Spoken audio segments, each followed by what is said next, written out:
Encontraram? Vamos ler? O texto diz assim: Por volta de meia-noite, Paulo e Silas oravam e cantavam hinos a Deus, enquanto os presos os escutavam. De repente, houve um terremoto tão intenso que os alicerces do cárcere foram abalados. E logo todas as portas se abriram e as correntes de todos se soltaram. O carcereiro acordou e, vendo abertas as portas da prisão, sacou a espada para suicidar-se, supondo que os presos haviam fugido. Mas Paulo gritou para ele: Não te faças nenhum mal, porque estamos todos aqui. Ele pediu luz, correu para dentro e, trêmulo, prostrou-se diante de Paulo e Silas. Levando-os para fora, disse: Senhores, que preciso fazer para ser salvo? Eles responderam: Crer no Senhor Jesus, e tu e a tua casa sereis salvos. Então pregaram a palavra de Deus a ele e a todos que eram de sua casa. E levando-os consigo naquela mesma hora da noite, lavou-lhes os ferimentos e logo foi batizado, ele e todos os seus. Então os fez subir para a sua casa, pôs a mesa para eles e alegrou-se muito com toda a sua casa por haver crido em Deus. Vamos orar? Ore comigo em nome de Jesus. Senhor, o Senhor nos trouxe aqui nesta noite para, em primeiro lugar, glorificar, exaltar o teu santo nome e também te agradecer pela semana que se inicia, pelo fim de semana que terminou, por nossa vida, por nossa família, mas também para falar conosco através da tua palavra. Eu rogo que neste momento o teu Espírito Santo, que habita dentro de cada um de nós, que é o nosso professor maior, aquele que ilumina a nossa mente, o nosso coração, ele nos ajude a entender essa palavra nesta noite, e que a gente saia daqui esclarecido sobre as decisões que precisamos tomar na nossa vida, Pai. Por isso, eu te agradeço e eu te louvo em nome de Jesus. Amém e amém, Senhor. Louvado seja Deus. Pode se sentar, irmãos. Quero agradecer aqui a cada um de vocês que está presente. Eu quero combinar aqui com vocês um detalhe importante.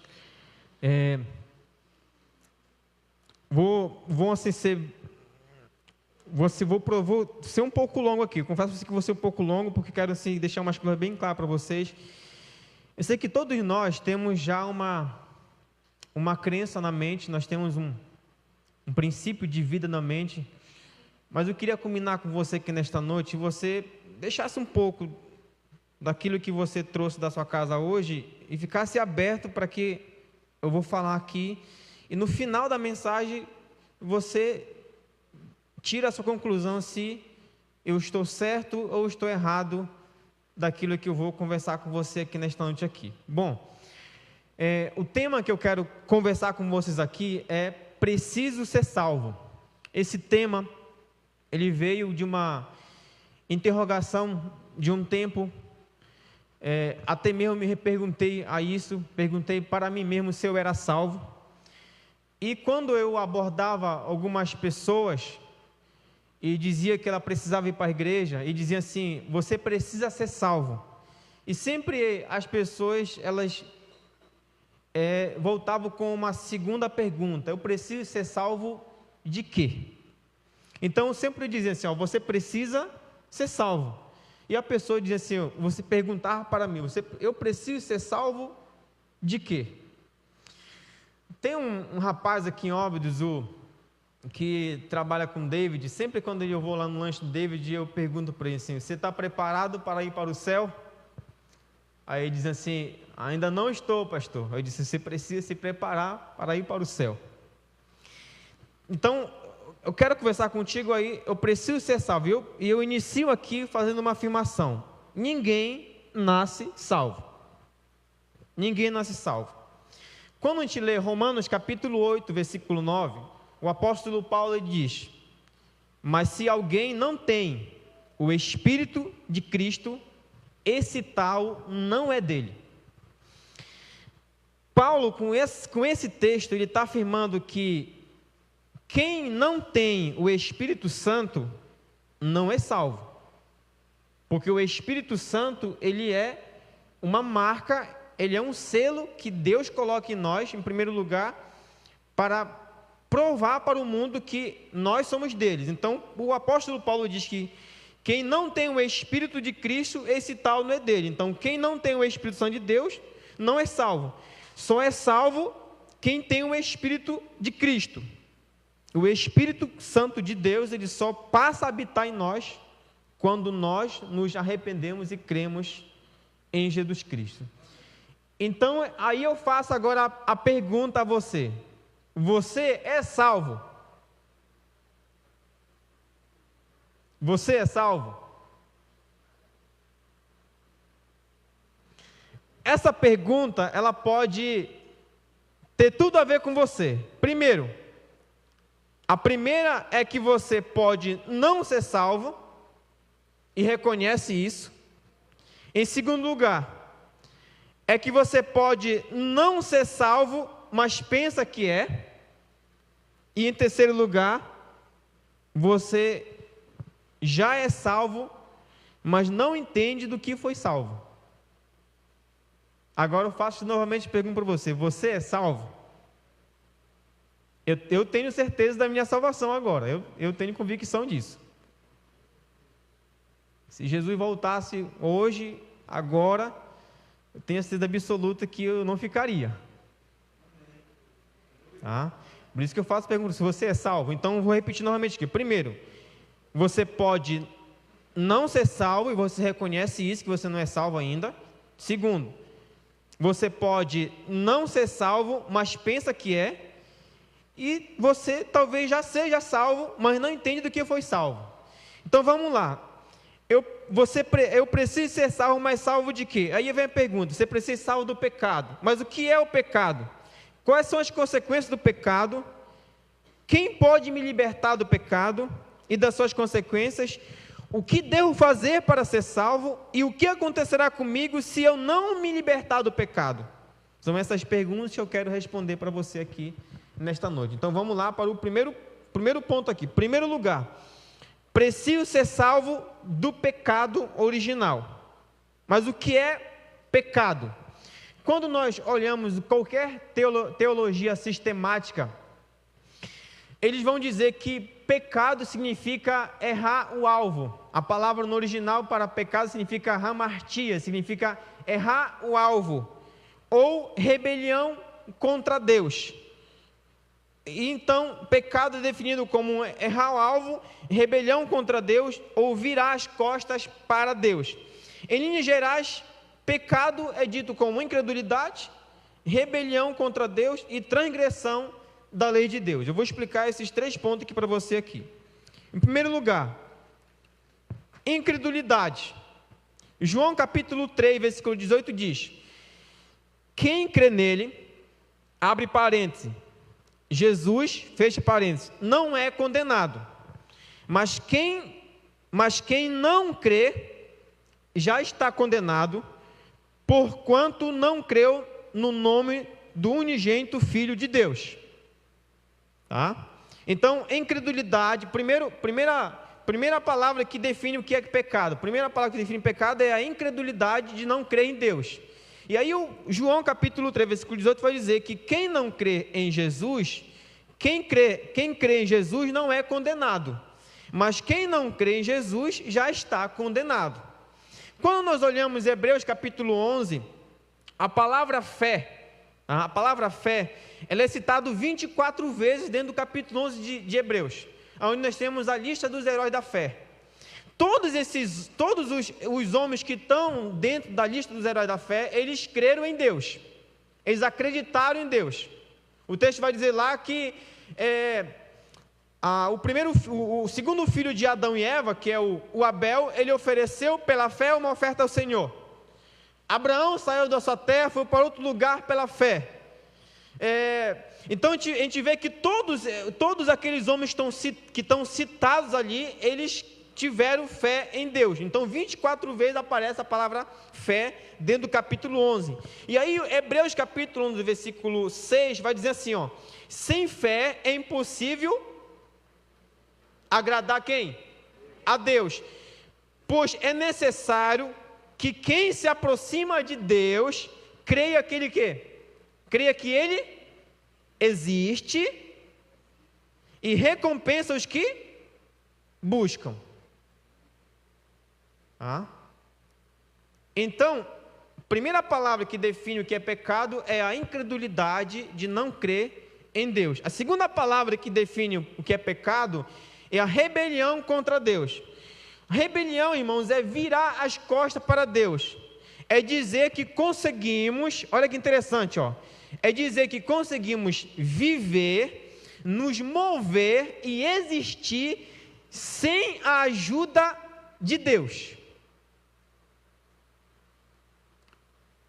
Porque Atos capítulo 17, versículo 28, vai dizer que por meio dele, por meio de Jesus, ou por meio de Deus, é que nós vivemos, nos movemos e existimos.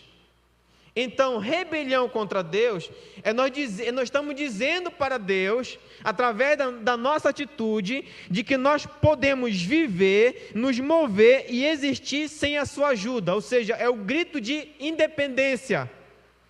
Essa atitude, quando nós tornamos essa atitude de nos rebelar contra o Criador, Romanos capítulo 5, versículo 10 ao versículo 11, vai dizer que nós se tornamos inimigos de Deus.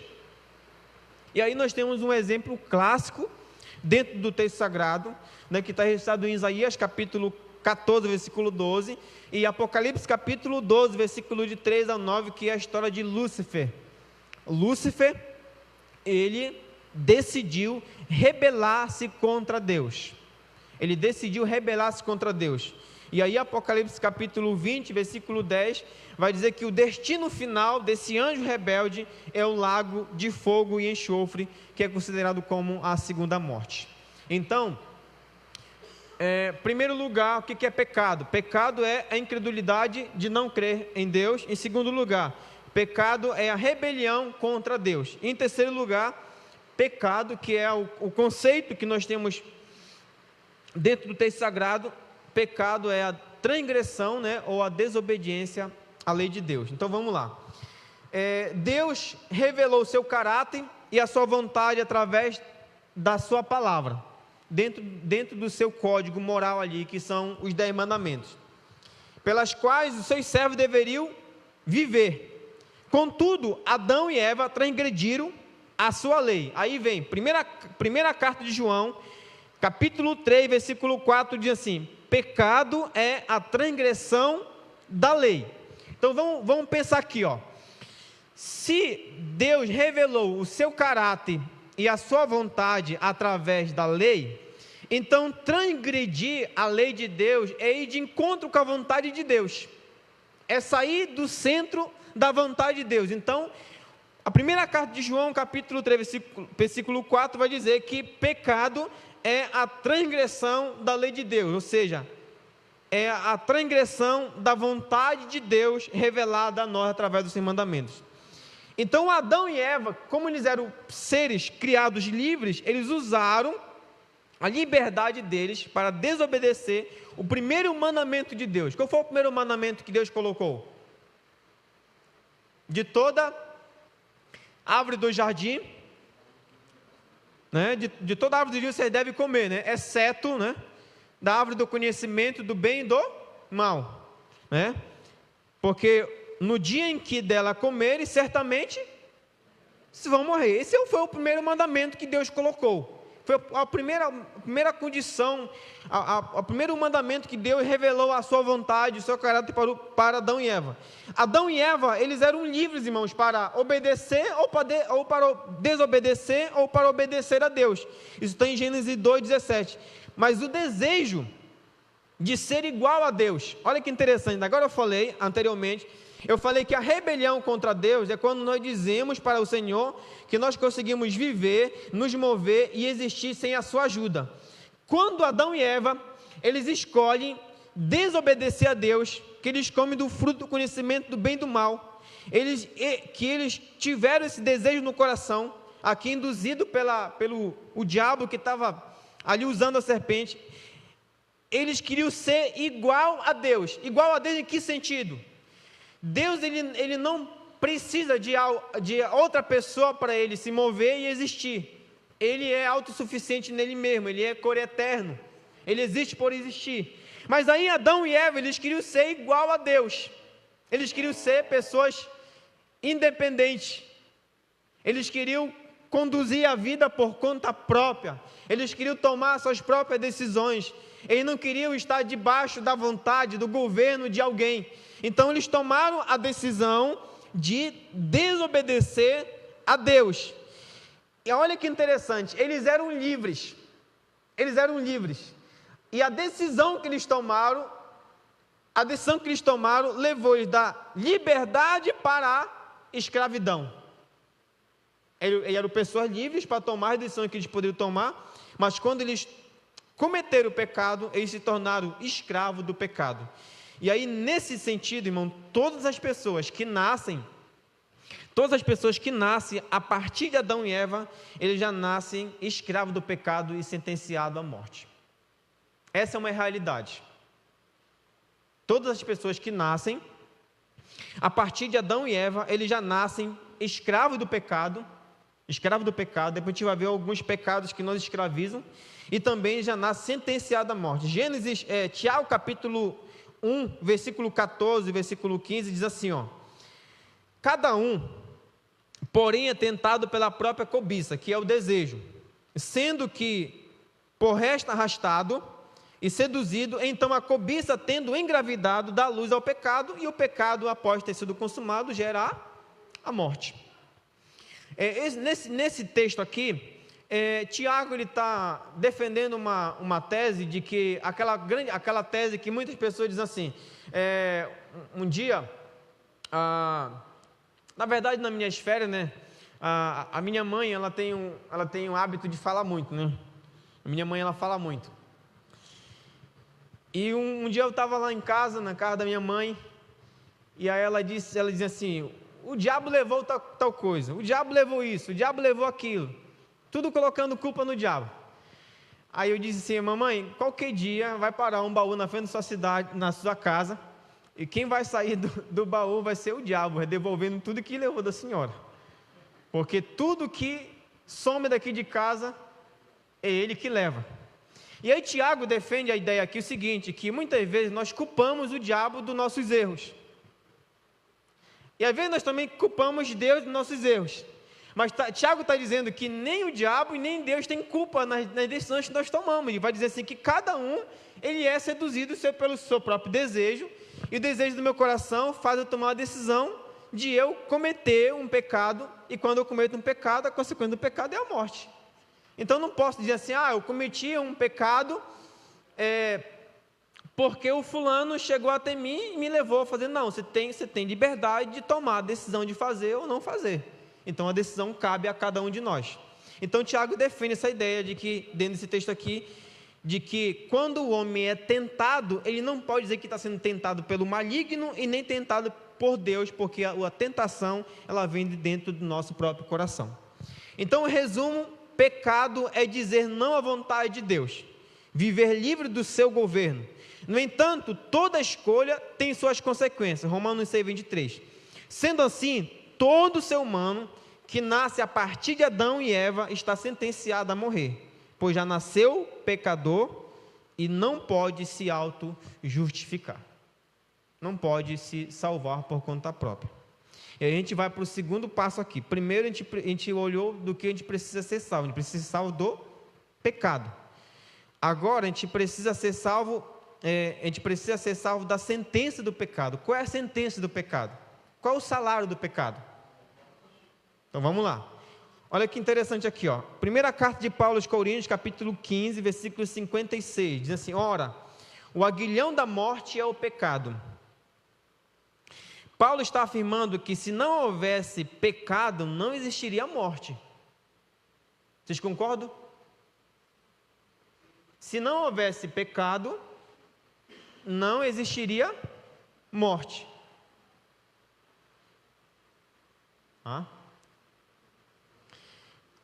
Ora, o aguilhão da morte é o pecado. Essa palavra aguilhão,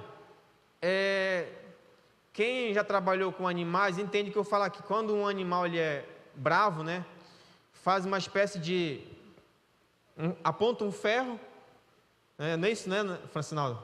Aponta um ferro, né, mete numa vara para cutucar o animal, né, e chama aguilhão, ou ferrão, né, ferrão. Então, quando Paulo está dizendo assim, o aguilhão da morte, o ferrão da morte é o pecado. E aí, então, Paulo vai defender que se não houvesse pecado, não existia morte. Mas como o pecado veio existir, então a morte ela é uma realidade. Então, se existe pecado, se o pecado é uma realidade, a morte também é uma realidade. Tá? A morte é uma realidade. Romanos capítulo 5, versículo 12 diz assim: portanto, assim como por um homem entrou o pecado no mundo, e pelo pecado a morte, assim também a morte passou a todos os homens, porque todos pecaram. Tá? Porque todos pecaram. Sendo assim, todos os seres humanos estão destituídos, ou seja, afastados da glória de Deus. Romanos 3, 24. Então, Paulo defende a ideia, é o seguinte, pelo fato de existir o pecado, existe a morte. Então, o pecado, ele nos afasta da presença de Deus. Então, se nos afasta da presença de Deus, Deus não está presente em nós. Aí você pode dizer, pastor, mas como é que eu sei que Deus está presente em mim? O Espírito que habita em você é a presença de Deus na sua vida. E aí o pecado, ele causou 3 tipos de morte em nós: a morte física, a morte espiritual e a morte eterna. Todo ser humano está sujeito a morrer. É verdade isso ou não? Todo ser humano está sujeito a morrer. Paulo em Romanos capítulo 5, versículo 13 a 14 diz: no entanto, a morte reinou desde Adão até Moisés, até sobre aqueles que não tinham pecado, à semelhança da transgressão de Adão. Olha que interessante aqui. Muitas pessoas podem dizer assim: eu não sou pecador porque eu não transgredi uma lei.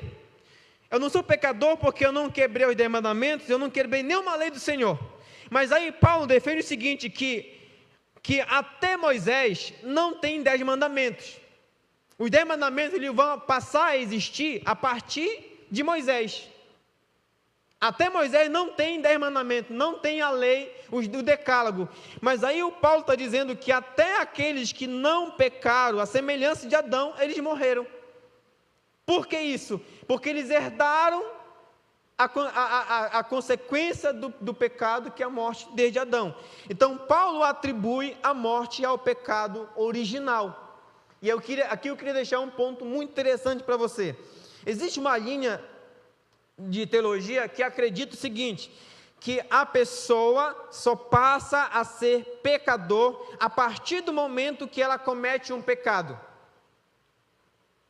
Que uma criança, ela nasce, mas ela não é pecadora ainda. Então, quando uma criança cresce, que ela começa a mentir, que ela começa a desobedecer o pai e a mãe, aí que ela cometeu um pecado. Mas aí, quando nós olhamos, irmãos, o Salmo 51, o próprio Davi vai dizer que em pecado concebeu a sua mãe. Davi não está defendendo a ideia de que a mãe dele adulterou com alguém. Não, ele está dizendo que desde o ventre da mãe dele já é pecador. Existe um relato verídico nessa cidade de uma irmã da igreja que perdeu o seu filho dentro do seu ventre. E aí vem a pergunta: se uma criança não é pecadora, ela não poderia morrer dentro do ventre da mãe. Mas pelo fato de já ser pecadora, ela está sujeita à morte. Ela está sujeita à morte. Então, todas as pessoas que nascem a partir de Adão, eles já estão sujeitos a morrer. Então, o Paulo está dizendo aqui que desde o tempo de Adão até o tempo de Moisés, o povo não tinha a lei escrita de Deus. Seus pecados não foram tidos em conta, como violação da lei. Mas mesmo assim morreram. O fato de falecer significa que Deus levou em conta o pecado de Adão. Deus levou em conta o pecado de Adão. Então, essa aí é a questão da morte física. Em segundo lugar, nós temos a morte espiritual. A morte espiritual é a separação de Deus. Isaías 59, versículo 2 diz assim: mas as vossas iniquidades, que são, ou seja, os vossos pecados, fazem separação entre vós e o vosso Deus, e os vossos pecados encobrem o seu rosto de vós, para que não vos ouça. Olha que interessante, no instante em que Adão pecou, ele experimentou o isolamento espiritual de Deus. Isso fica evidenciado pela vergonha que ele sentiu ao ponto de se esconder do seu Criador. Então, todas as vezes que nós cometemos um pecado, nós se afastamos da presença de Deus. Nós se afastamos da presença de Deus. A morte espiritual que afirma em Efésios capítulo 2, versículo 1, Efésios capítulo 2, versículo 1 vai dizer que nós estávamos mortos nos nossos delitos e pecados. A palavra mortos que aparece lá é a palavra necro, que vem de necrotério. Uma pessoa morta, ela não tem vontade própria. Uma pessoa morta não pode decidir por conta própria. É aí que entra Romanos capítulo 10. A fé vem pelo quê? Ouvir o quê? A palavra. Então, todos nós um dia nós estávamos mortos. Nós não conseguiríamos responder positivamente para Deus. Aí Deus, ele enviou alguém para pregar a palavra. Aí essa palavra ela entrou na nossa mente. Aí o Espírito, ele nos convenceu. Ele nos convenceu do pecado, que nós éramos pecadores. Aí nos convenceu da justiça, dizendo que o único meio para nos salvar era Jesus. E também nos convenceu do juízo, dizendo que se nós não se arrependêssemos, nós tínhamos a mesma sentença que o maligno. Aí a gente, através agora da força do Espírito na nossa vida, no convencimento, nós tomamos a decisão de crer em Jesus. A gente sai da morte espiritual para viver uma vida com Cristo. Por isso que Paulo diz, né? Quem está em Cristo, nova criatura é. Porque é uma nova vida. Você sai da morte espiritual. E aí, por último, nós temos aqui a morte eterna. A morte eterna, ela é real. Tá? A morte eterna, ela é real. Se alguém chegar à morte física, estando ainda espiritualmente morto, separado de Deus, está literalmente sentenciado à morte eterna. Observe o que eu falo aqui, ó. A pessoa ouviu o Evangelho, ela foi convencida de que ela é pecadora e que sobre ela existe uma sentença chamada morte. Ela também foi convencida que o único meio para ela se salvar é crer em Jesus, e também foi convencida que se ela não se arrepender, a sentença que ela vai receber é a mesma do maligno. Aí a pessoa ela não decide aceitar Jesus. Ela não decide aceitar Jesus. Ela continua morta espiritualmente. Então, se uma pessoa nesse estado, ela chega na morte física, morta espiritualmente, automaticamente ela está sentenciada à morte eterna. O Hebreus vai dizer que depois da morte, segue-se o juízo. No momento que nós morremos, Deus já sabe se você vai ressuscitar na primeira ressurreição para a vida eterna, ou você vai ressuscitar na segunda ressurreição para a condenação eterna. Deus já sabe disso.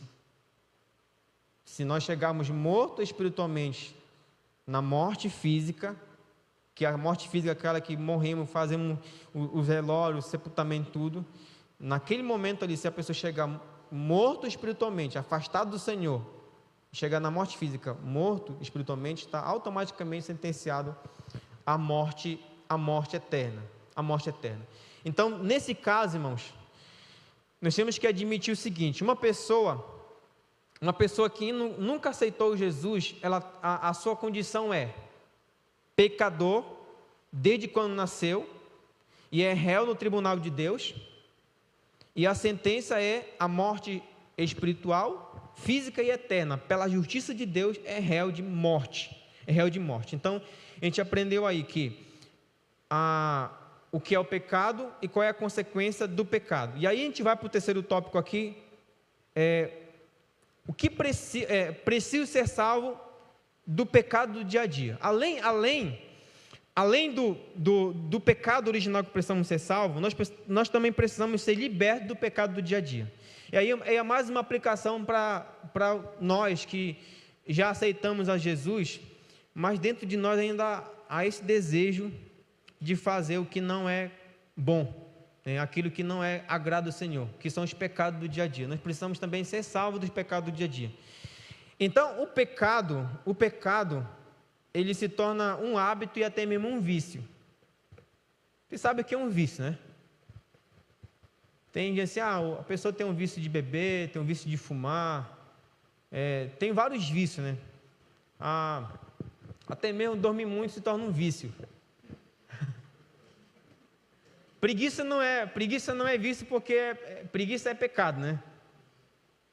Mas olha só, um pecado, ele leva a um outro pecado.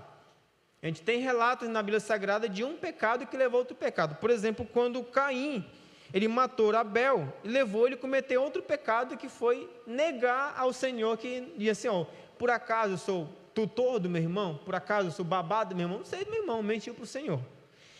Quando a gente olha também a história de Davi, ele teve uma sucessão de quedas, né? Primeiro ele deseja Batseba, dentro do seu coração, ele deseja, até aí está um pouco tranquilo. Depois ele não fica só no desejo, ele pega essa mulher para si, comete o pecado do adultério. Do pecado do adultério ele comete o pecado do assassinato, que ele manda matar o seu esposo, Urias.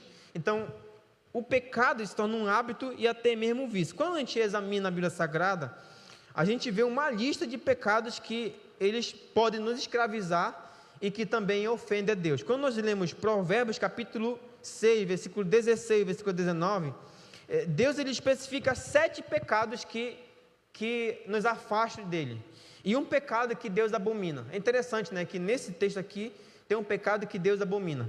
Vamos lá, quais são os pecados que são citados em Provérbios 6,16? Primeiro, ele especifica 7 pecados que ele não consegue tolerar de forma simples. São, primeiro, o orgulho; segundo, a mentira; terceiro, o assassinato; quarto, trama mal; quinto, agilidade em fazer o mal; e falso testemunho e geração de conflitos. Aqui a geração de conflito na verdade, a fofoca, né? O pecado que Deus abomina é a fofoca. Entendeu? Vocês podem ler o texto aí. O pecado que Deus abomina é a língua que espalha a contenda no meio do povo. Deus, ele abomina esse pecado. Quando nós vamos para Romanos capítulo 1, também tem uma lista de pecados que nós podemos também se afastar. Ainda 1 Coríntios capítulo 10, versículo 20, né, tem a idolatria. Paulo afirma que a idolatria, elas são sacrifícios oferecidos a ídolos, né? São sacrifícios feitos a ídolos, e quem está por trás desse sacrifício são demônios. Também em Romanos capítulo 1, versículo 24, Paulo ele vai acusar a questão do homossexualismo e do lesbianismo, ou seja, o homem que decidiu ser mulher e a mulher que decidiu ser homem. Ele vai dizer que esses pecados ofendem a ele, né? Mulher com mulher e homem com homem. Ele vai dizer que, conhecendo bem o decreto de Deus, ele declara digno de morte escolher viver essa vida. Por isso, Deus realiza o desejo dos seus corações, entregando a impureza sexual, a paixões desonrosas, e dessa forma recebe em si mesmo a devida recompensa de seu próprio erro. Então, alguns pecados que também ofendem a Deus, como a idolatria, aqui a mulher que decide ser homem e o homem que decide ser mulher. Então esses pecados também ofendem a Deus. Outros pecados também que ofendem a Deus, que a gente vê, Marcos capítulo 10, versículo 35, a gula, comer muito também é pecado. Ah?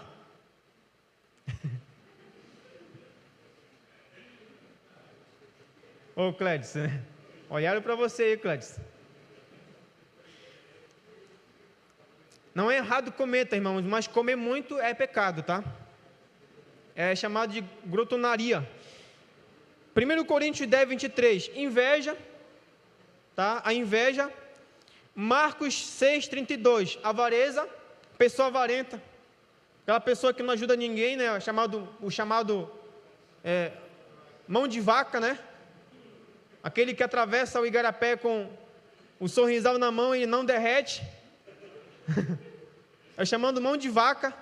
Avareza, tá, irmãos? É a pessoa que ela não quer ajudar ninguém, ela só quer. E o avarento, ele é uma pessoa que ele quer ganhar dinheiro e ele não gasta nem para si mesmo, ele não gasta, entendeu? Então é uma pessoa avarenta. João capítulo 2, versículo 13 e 17, a ira também é pecado. Mateus 11, 28, preguiça, tá? Preguiça é pecado.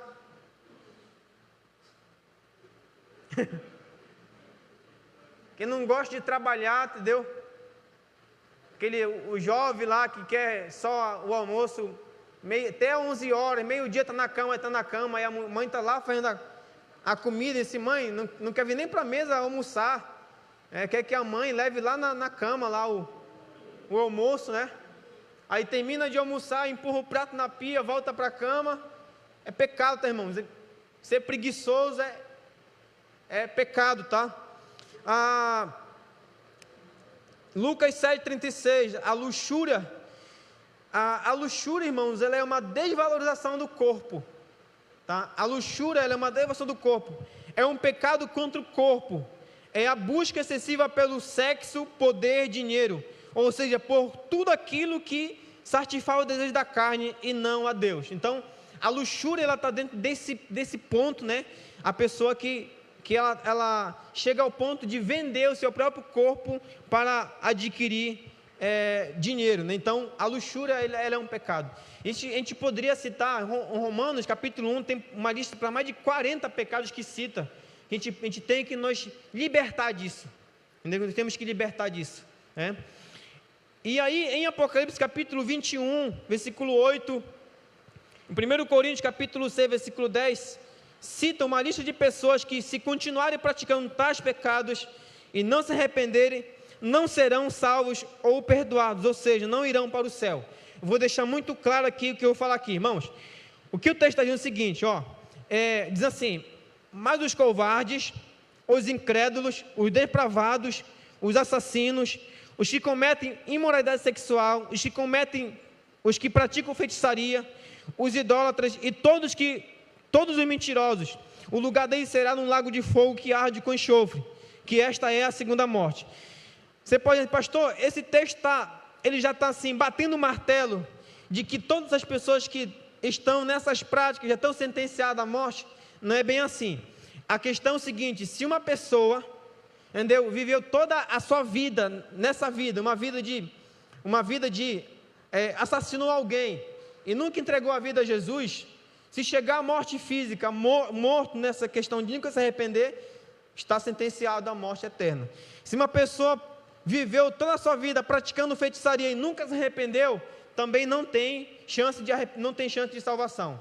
Agora, pastor, mas se um feiticeiro se arrepender, se um assassino se arrepender, se uma prostituta se arrepender, se um pedófilo se arrepender, crê em Jesus, tem salvação? Tem. Está no último momento da vida, é o último suspiro, deu tempo para assim, Senhor, perdoa meus pecados, Jesus perdoa e está seguro a vida eterna.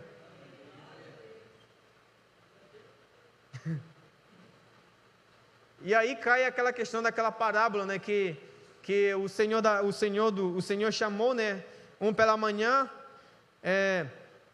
outro, né, pelo meio-dia, e chamou um lá pelas 5 da tarde para trabalhar, não foi?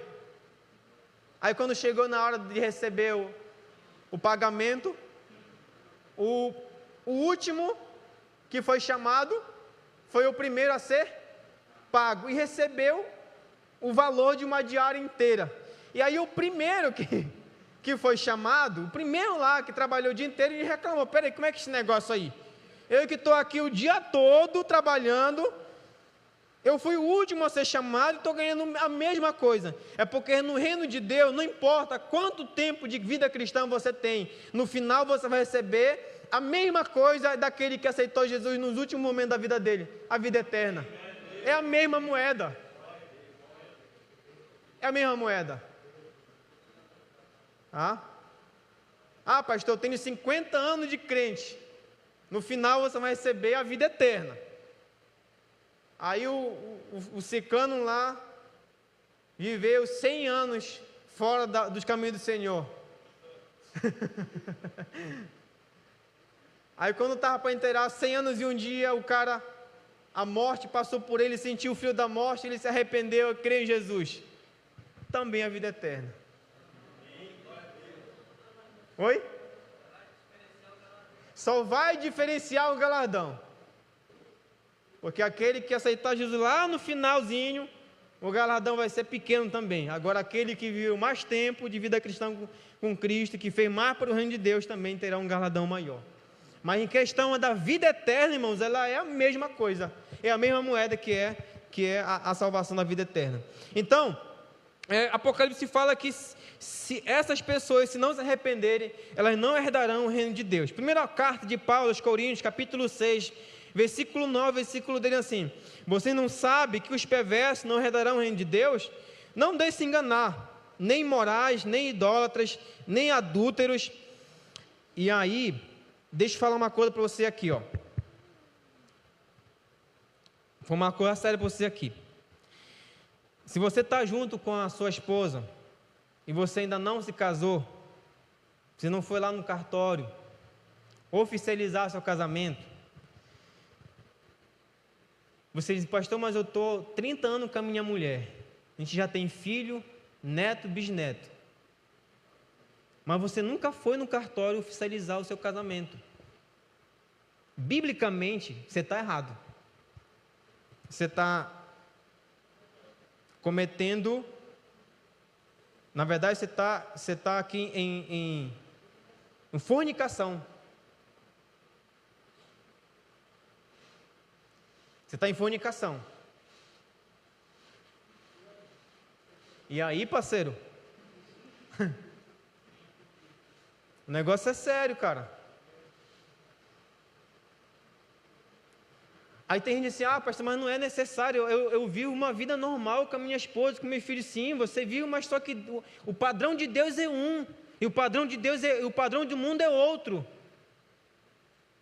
E o padrão de Deus, ele diz que se as pessoas que vivem nesse estado de vida, se ele não se arrependerem, não herdarão o reino de Deus. Não é eu que digo, é o texto sagrado que diz isso. Nem imorais, nem idólatras, nem adúlteros, e nem homossexuais, passivos ou ativos, nem ladrões, nem avarentos, nem alcoólatras, nem caluniadores, nem trapaceiros herdarão o reino de Deus. Se vocês quiserem conferir, pode ler aí, primeira carta de Paulo, capítulo 6, versículo 9, versículo 10. Aí você diz: pastor, mas Jesus já morreu na cruz por mim. Sim. João 3,16, Deus amou o mundo de tal maneira que deu seu único filho unigênito para que todo, olha aqui, olha a condição aqui, para que todo aquele que nele crê não pereça, mas tenha a vida eterna. Deus te ama, independentemente do modo como você vive. Ele ama você, mas a condição para receber a vida eterna, a condição para ir para o céu é crer em Jesus. Não existe outro meio. Jesus falou assim: olha, eu sou o caminho, a verdade e a vida. Ninguém chega ao Pai se não for através de mim. Não existe um atalho para chegar no céu. A única forma de chegar no céu é através de Jesus. Tá? Então, são alguns pecados que nós devemos nos libertar no dia a dia. E aí vamos para o final aqui. Quem pode me salvar do pecado? Agora que você sabe do que é pecado, quais são as consequências do pecado, aí a gente faz a pergunta agora: quem pode me salvar? Isaías capítulo 43, versículo 10, versículo 13, diz assim: para que o saibais, e me creiais, e entendais que eu sou o mesmo, e que antes de mim Deus nenhum se formou, e depois de mim nenhum haverá. O próprio Deus está falando isso, assim, ó, antes de mim não existe outro Deus, e depois de mim não houve nenhum outro também. Eu sou o Senhor, e fora de mim não há Salvador. Ainda antes que houvesse dia, eu sou, e ninguém há que possa fazer escapar das minhas mãos. Agindo eu, quem o impedirá? Então, João capítulo 3, versículo 17 diz assim: portanto, Deus enviou o seu Filho ao mundo, não para condenar o mundo, mas para que o mundo fosse salvo por meio dele.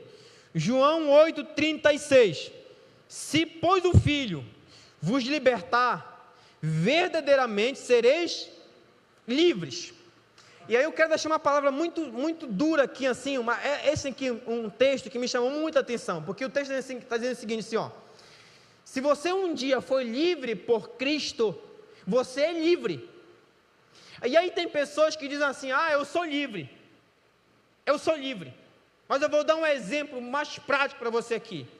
Você, por exemplo, que bebe, se você ficar um dia sem beber, você aguenta ficar um dia, 2 dias, 3 dias? Você não sente o desejo de querer beber de novo? Que a grande pergunta, assim, aqui as pessoas perguntam: pastor, o crente pode fazer isso? Pode. O crente pode beber, pode fumar? Pode. Mas ele não faz, por quê? Por que ele não faz? Porque ele é livre. Nós podemos fazer, mas só que nós somos livres, pelo fato da liberdade que nós temos, nós escolhemos não fazer. Agora pergunta para uma pessoa se ela consegue se livrar sozinha do vício. Ela diz assim: eu sou livre. Não é livre, você é escravo do seu vício, você é escravo dos seus desejos, porque passa 2 dias, 3 dias, aí volta de novo. Você não é livre ainda. E nós temos que colocar isso na nossa mente. Todas as vezes que nós pensarmos em fazer um pecado, você tem que dizer assim: eu sou livre, Cristo me libertou, eu sou livre, eu tenho o poder de decidir sobre a minha vida agora, e que se eu faço ou não faço, porque eu tenho liberdade agora em Cristo.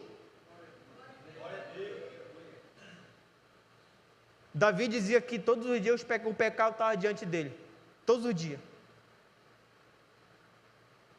Todo dia o pecado está diante dele. Mas ele era livre para dizer não e dizer sim para o Senhor. Quando você tem capacidade de dizer não para o pecado, você é livre. Agora, quando você não tem capacidade de dizer não para o pecado, você ainda não é livre, você é escravo do pecado. Você é escravo do pecado. Então, quem pode me salvar? Somente Jesus. Somente Cristo pode me salvar. E aí, por último, o que devo fazer para ser salvo? E aí vem a resposta que nós lemos em Atos 16, 30, 31. O texto que o carcereiro pergunta: Senhor, o que é necessário que eu faça para ser salvo? Eles disseram: crê no Senhor Jesus Cristo e será salvo tu e a tua casa. Marcos 16 diz assim: quem crê e for batizado será salvo, mas quem não crê será condenado. A ênfase aqui não é no batismo. Não tente ser batizado sem crer em Jesus, que está no caminho errado. Você tem que crer primeiramente em Jesus para depois ser batizado. A questão aqui é primeiramente crer em Jesus Cristo. Romanos 10, 9, 13 assim: se você confessar com a sua boca que Jesus é Senhor e crer em seu coração que Deus o ressuscitou dentre os mortos, será salvo, né? Será salvo. E aí, o que acontecerá se eu não crer em Jesus? Para nós finalizarmos aqui, o que acontecerá se eu não crer em Jesus? João 3,18: quem nele crê não é condenado, mas quem não crê já está condenado, porque não acreditou no nome do Filho unigênito de Deus. Lucas 13, 3, Jesus afirmou: mas se não se arrependerem, todos vocês também perecerão, ou seja, também vocês morrerão. E aí, por que, pastor, eu devo me arrepender? Primeiro, você deve se arrepender, porque sem arrependimento não há perdão, e sem perdão não há salvação. E em segundo lugar, é porque a volta de Jesus se aproxima. A volta de Jesus se aproxima. É por esse motivo que não devemos se arrepender. Então, era isso que eu queria aqui conversar com você nesta noite aqui. Creio que essa palavra ela foi de encontro com a nossa necessidade nessa noite aqui.